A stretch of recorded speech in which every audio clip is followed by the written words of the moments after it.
The test result. The paper shook slightly in my hands. Not because of the number, because of what the number meant. Positive. 2 lines.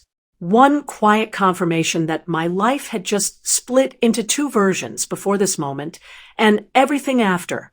I was in 10th grade, 16, still worried about exams, attendance, and deadlines that suddenly felt very small compared to the reality forming in my chest. I sat on the edge of my bed for nearly 20 minutes, staring at the test again, hoping logic might rearrange it. It didn't. Reality rarely negotiates. The hardest part wasn't the pregnancy. It was the conversation I knew was coming. My parents believed in discipline, structure, reputation. Every decision, every action, every achievement reflected the family name. Mistakes weren't discussed. They were judged. Still, I told myself honesty was the only option. That evening, after dinner, I asked if we could talk. My mother sensed the seriousness immediately. My father muted the television. What happened? He asked. I placed the test on the table. Silence. Not confusion. Recognition. My mother stared at the result, her expression tightening in stages. Shock, disbelief, then something colder. My father didn't even touch the paper. Is this a joke? He asked. No. The word felt smaller than I expected. The room changed instantly. Not louder. Sharper. How could you do this? My mother whispered. Not what happened. Not are you okay? Just blame. I didn't plan this, I said carefully. But explanation wasn't welcome. Responsibility had already been assigned. My father stood slowly, the way he did when conversations were already over. You've embarrassed this family.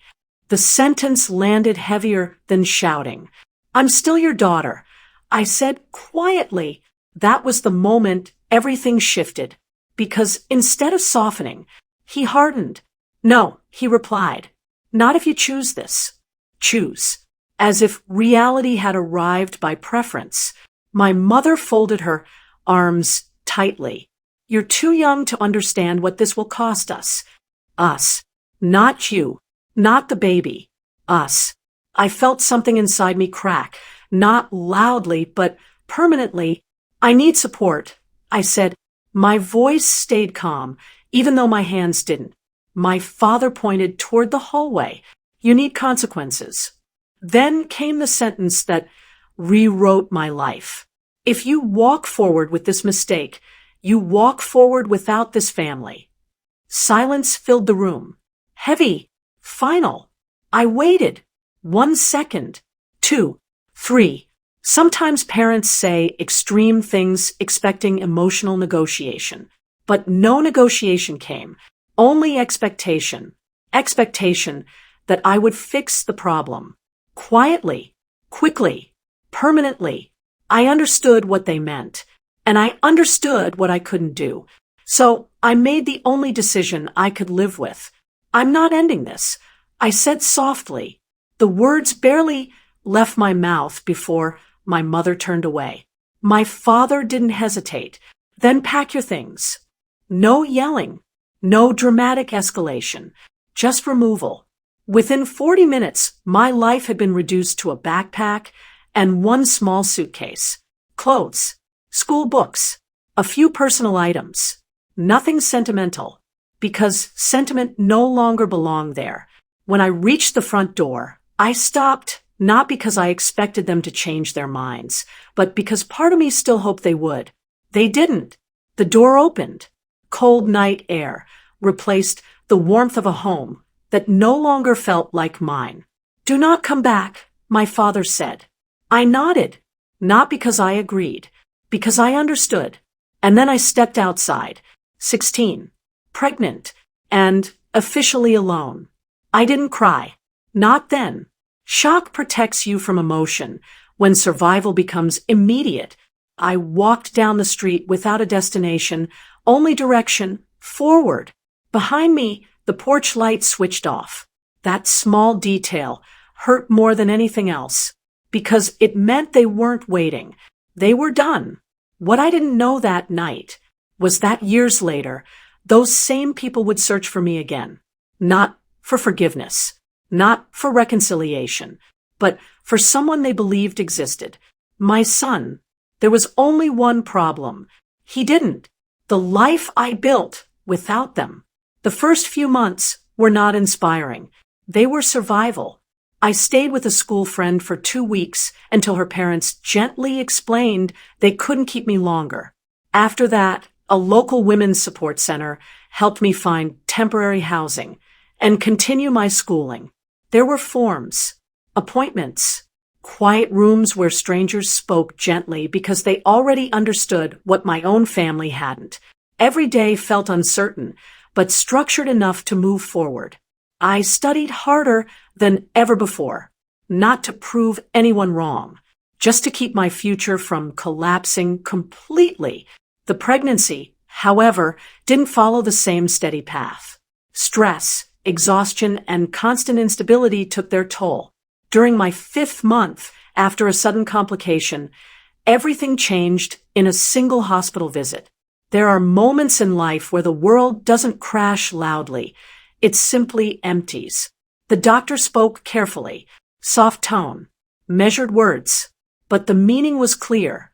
The baby didn't survive.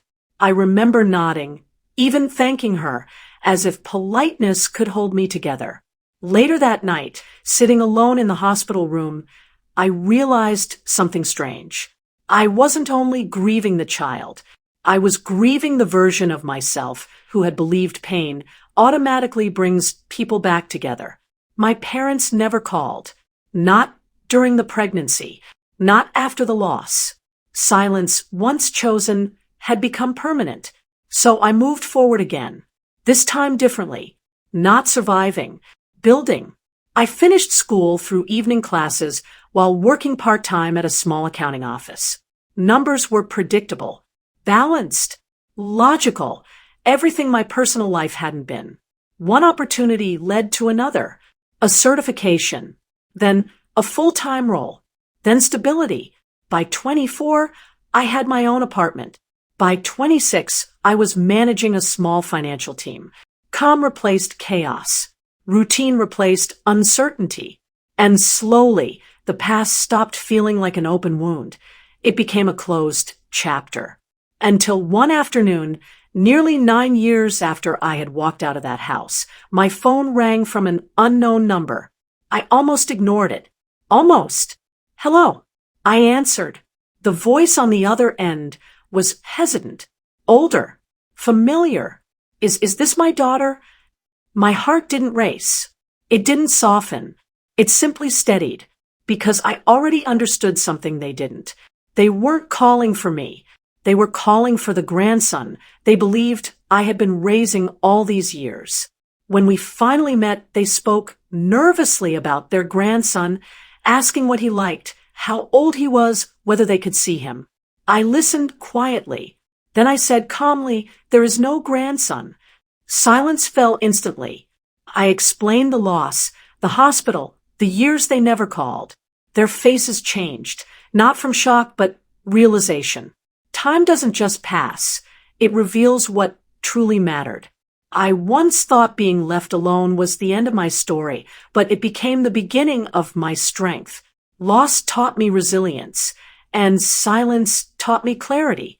Some people return when it's convenient, but real family is defined by who stays when life is hardest. Respect, like trust, arrives too late when it isn't protected early. They hadn't lost a grandson. They had lost a daughter first,